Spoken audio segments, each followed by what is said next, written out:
और भूस्खलन से घर मलबे में तब्दील हो गए। आशंका ये कि 5 लोग मलबे के नीचे जिंदा दबे हो सकते हैं।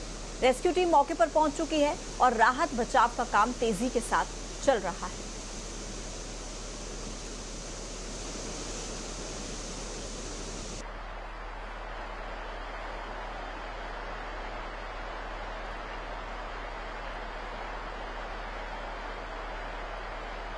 तो ये तस्वीरें आप देख सकते हैं आसमान से सैलाब की सहस्त्रधारा में, जहां पर स्थिति ऐसी कि पानी के तेज बहाव में आप देखिए कितनी तबाही यहां पर नजर आई है। 3 तस्वीरें आपको हम दिखा रहे हैं। आप देख सकते हैं किस तरीके से देहरादून में ये आफत की जो बारिश है ये लोगों के लिए परेशानियों का सबब बन गई है। 4 तस्वीरें अब आपको दिखा रहे हैं जहां बादल फटा है सहस्त्रधारा में। पहाड़ से किस तरीके से ये आफत बरसी है, घरों को कैसे नुकसान हुआ है, दुकानें, रिजॉर्ट सब कुछ तबाह हो चुका है। इसके अलावा जेसीबी तक मलबे में दबी नजर आ रही है। रेस्क्यू टीमें मौके पर मौजूद हैं, लोगों को निकालने की कोशिश जारी है, लेकिन बताया जा रहा है कि 5 लोग मलबे में दबे हो सकते हैं।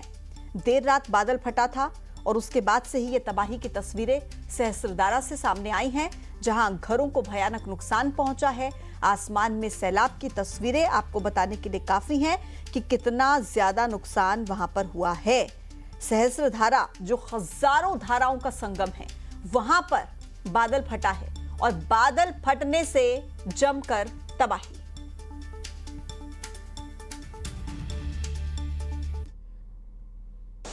देहरादून के सहस्त्रधारा इलाके में बादल फटने से भारी तबाही मची हुई है। न्यूज़ 18 वो पहला चैनल है जो स्पॉट पर पहुंचा है। यहां तक पहुंचने के जो रास्ते थे, जो सड़कें थी, वो एक तरह से तबाह हो चुकी हैं, पूरी तरह से ठप हो चुकी हैं। न्यूज़ 18 यहां पर पैदल पहुंचा है और इस क्षेत्र में तबाही का क्या आलम है वो आप कैमरे की नज़र से देखिए। सहस्त्रधारा का इलाका टूरिस्ट स्पॉट के रूप में जाना जाता था। बड़ी संख्या में टूरिस्ट यहाँ पर पहुँचे थे कल रात भी जब ये घटना हुई। आप ये देखिए कि किस तरह से यहाँ पर नुकसान पहुँचा है। आप पूरा अगर मैं आपको फोकस करके दिखाना चाहूँ तो आप देखिए कि कई होटल यहाँ पर पूरी तरह से बर्बाद हो चुके हैं, तबाह हो चुके हैं। ये नदी, ये बांदल नदी है जो अपने उफान पर है बादल फटने के बाद, और इसने अपने किनारे बसे जितने भी होटल मकान थे सबको तबाह कर दिया। कई मकान ऐसे हैं जो ऊपर से आपको सुरक्षित दिखाई दे रहे हैं, लेकिन उनकी नींव पूरी तरह से खोखली हो चुकी है इस पानी के कटाव से। और अभी भी लगातार पूरे क्षेत्र में बारिश जारी है। लोगों ने जो तमाम होटल थे, जो नदी किनारे जो घर थे, वो खाली कराए जा चुके हैं। अभी इसके ऊपर ये सहस्त्रधारा का शुरुआती इलाका है जहाँ तक हम पहुँच पाए हैं। यहाँ पर तबाही का आलम है, लेकिन जो इसका एपिक सेंटर था कल्ली घाट जो ग्राम पंचायत है, वहाँ पर इससे भी ज़्यादा तबाही मची हुई है। ये सहस्त्रधारा का मार्केट है जहाँ पर कई गाड़ियाँ इस तूफान में बह चुकी हैं और कई होटलों को भारी नुकसान पहुँचा है। न्यूज़ 18 वो सबसे पहला चैनल है जो यहाँ पर पहुँचा है, जो अपने दर्शकों को इस भयावह जो आपदा है उससे रूबरू करा रहा है। आमतौर पर यह माना जाता है कि जब सितंबर शुरू होता है तो लोगों को ये उम्मीद होती है कि अब मानसून जाने वाला है, कोई नुकसान नहीं होगा। लेकिन उत्तराखंड के लिए 5 अगस्त के बाद अब तक का दिन, अब तक का मानसून उत्तराखंड पर कहर बनकर टूटा है।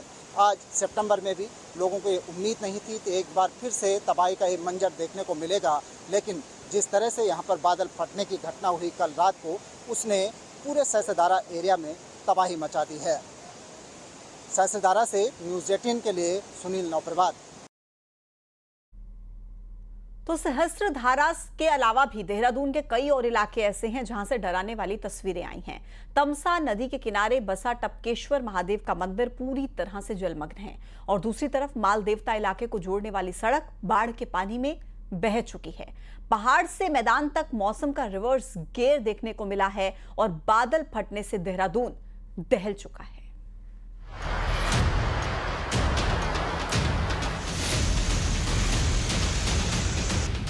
पहाड़ से मैदान तक मौसम का रिवर्स गियर।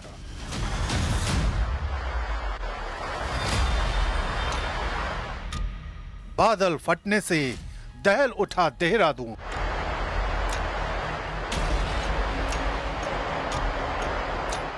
लहरों का प्रचंड प्रहार देहरादून में हाहाकार। ये तस्वीरें सहस्त्रधारा की हैं, जहां सोमवार रात बादलों के फटने के बाद सब कुछ मलबे में तब्दील हो गया। कभी सैलानियों से गुलजार रहने वाले होटल और रिसोर्ट तबाह हो चुके हैं। पानी का बहाव इतना तेज था कि कई गाड़ियां और ढांचे देखते ही देखते बह गए। एसडीआरएफ और एनडीआरएफ की टीमें लगातार रेस्क्यू में जुटी हैं। बादल फटने की विनाश लीला सितंबर की बारिश में पहाड़ों की नाजुक तस्वीर को फिर से सामने ले आई है। कल रात्रि को जो तेज बारिश हुई है उससे हमारे यहाँ की सभी नदियाँ उफान पर हैं और कई जगह बादल फटा है।